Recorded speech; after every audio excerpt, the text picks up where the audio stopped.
Gender-affirming hysterectomy is very similar to most hysterectomies that occur.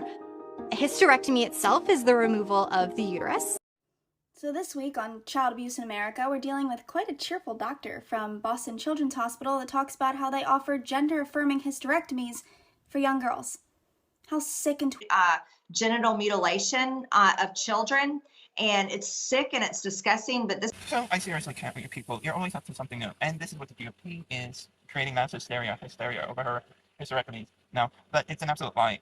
There's no way a child or even an adolescent is having these surgeries for any reason other than if it's for life-saving cancer treatment. Which, if you're going to deny children who are going in for that reason, which we're not even talking about children at that point, we're talking about adolescents and teenagers, then you might as well say no one has the right to life, which counters your argument. But that's neither here nor only a legal adult can actually have a hysterectomy, and even in that, doctors are quite, and the medical establishment is quite sexist about holding it back from anyone who's under 35, because they don't want to see women leave the childbearing range, because, a woman obviously has no idea what she's doing. But again, still adult. What is being offered in rare cases to older adolescents and teenagers, we're talking from 15 to 17, people who are sexually active and engaged in making choices of the body, is a mastectomy. Um, yeah, and that's only in rare cases. And the amount of safeguards in place to actually keep this from being an abuse of the system is pretty high. But to add insult to injury, if we're talking about birth control, which is offered to the same people, there's actually no legal age requirement. Now, does that mean everyone gets it? Of course not. If you're not sexually active and engaged, um, you're not going to get it. And if a child comes in and actually requests it, unless there's a clear clinical reason, that doctor's going to look pretty funny at the child, especially if they're alone.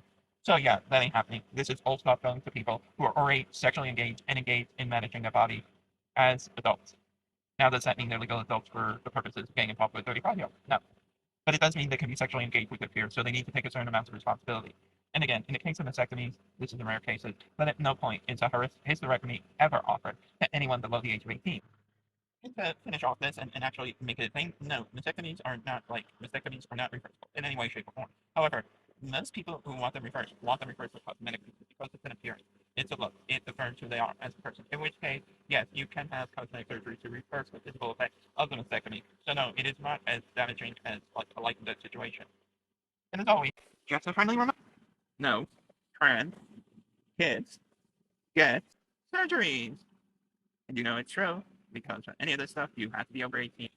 Also remember, and transgender aside now, and don't to get out and vote like your life depends on it. Before, you have no vote at all. As always, get yourself out there and have the day you've earned. You're all loved, you're all valued, and you are all appreciated. See you on the flip side.